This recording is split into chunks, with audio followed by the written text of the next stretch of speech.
to start off is that on average, a woman owns 19 pairs of heels, which is more than 2 pairs of shoes per day per week. So with the shoe being so common in society, I figured I should give you guys a brief history on how it came to be. And I just want to let you know I have 12 pairs myself, and I currently aspire to be like my mom, who has 25 plus pairs of shoes. So we're going to start off with a brief history of the high heel, and in order to get the true nut of where the shoe comes from, we have to go 400 years into the past. We started off with the chopine in the 16th century, which was developed from Western culture.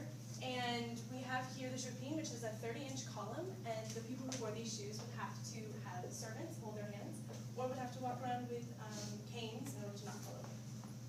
So in the 17th century, the shoe, also inspired from Western roots from Persia, came over to Europe, and originally it was developed as a horseback riding footwear. So the heel right here would lock into the stirrups, and then the men would be able to stand properly on their horse and aim with more accuracy.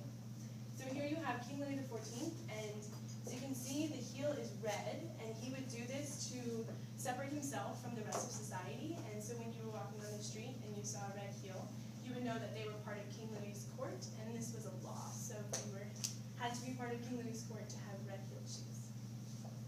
So then here, another fun fact from the 17th century is since the roads were unpaved, in order to not sink in, shoes came with a matching clog that would tie onto the heel and kind of be the negative replacement for where the arch would be. And also here you can see that the heel is placed a little closer to the arch of the foot because there was no technology to support the shoe. So the shoes were very uncomfortable for people in the early centuries. So in the 18th century, men tended to stop wearing heels by the end of it, and they became lower due to the fact that the aristocracy age was over. So shoes were less fanciful and more purposeful. In the 19th century, the heel all but disappeared, but as you can see, it came back slightly in Paris. These shoes are Parisian, and it was for women who would walk on the streets, and they would be window shopping, and so the shoe again was more utility-based as opposed to for artistic expression. So now that I've shown you how the shoe came to be, I'm going to give you a little background on the shoe in the 20th century and how it evolved to the shoe you know today. So here we have the suffragette boots, which were inspired by men's, but rubber with the buttons and the leather. Yet they still had the heel to keep femininity when women were walking around, trying to get their rights. And then we have activewear. So those shoes right here have rubber soles, so women could wear them when they were playing sports. And then in the 1920s, the heel came back to the typical shape that we see today with colors and artistic embellishments. And then during the 1930s and 40s was the Depression. So a lot of people did not have much money, but Hollywood did. So they would create these really intense shoes and very intricate shoes as a way for people to escape during the movies. So actually the most intricate shoes that we have on record tend to be from the Great Depression. So during the 1940s and 50s, it was wartime. So shoes were made from materials that weren't rationed. So as you can see over here, we have a wooden shoe that is made with straw material, and then we have snakeskin shoes because these materials were not rationed by the government. In the 50s and 60s, we have the stiletto heel, and the stiletto came after wartime because steel was not rationed anymore, so they could create a steel rod to put in the heel of the shoe in order for it to be supported, or in order for a woman's weight to be properly supported on a very thin and tiny heel. Also really big during this time was matching shoes and bags, so you would often see shoes and bags sold together, and the materials were matching. This shoe, or the style, the stiletto, has remained in fashion since it started over 50 years ago, and is one of the most common shoes today. So we have the 70s and the 80s, which were big on rock. So these two shoes right here are men's shoes. They are concert-style boots. These are actually Elton John's concert shoes. And over here we have women's. And men took to wearing heels because punk or rock guys would wear them on stage. So that just filtered down into their fan base.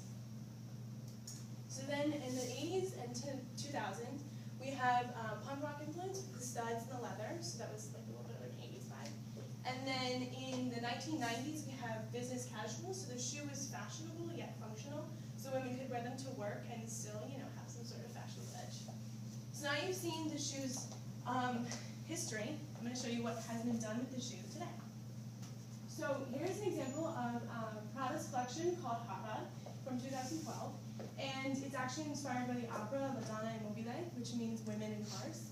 So Miuccia Prada took common designs like the flames, and even up here, if you can see, there's lights on the back of the shoe. And they were inspired by cars, and so you can see that even though shoes kind of went through a phase of not being very artistic, they came back today to be more of a haute couture type item. And then how it kind of crossed boundaries was the new heel, like what I'm wearing today, is a lengthening effect on the leg. So when women wear these shoes, it makes their legs look longer.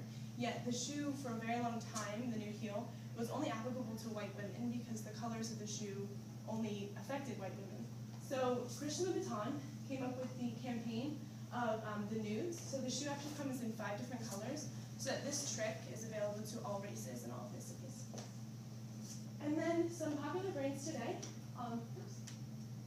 are the Christian Louboutin, and here you can kind of see the red sole, and people think this is a direct link to Louis XIV's idea of red soles, meaning aristocracy. So if you watch movies and whatnot and see on the shows, you can instantly know that that is a Christian Louboutin design. He's a French designer. Here we have Jimmy Choo, which was a shoemaker in England. His name was actually Jimmy Choo. And this woman, Tamara Mellon, would go get her shoes made by him. And then from there, in 1996, they partnered together to make a brand that has become the fastest growing shoe company in the world. And finally, we have Noah Blahnik, which is a Spanish shoe designer. And here we have the Something Blue shoe featured in Sex and the City. And it's become a very iconic shoe in the world. So now that you've seen a brief history of the high heel, I hope that you will appreciate a red soled shoe on the street, and that you will take notice of the amount of time and the amount of effort that went into making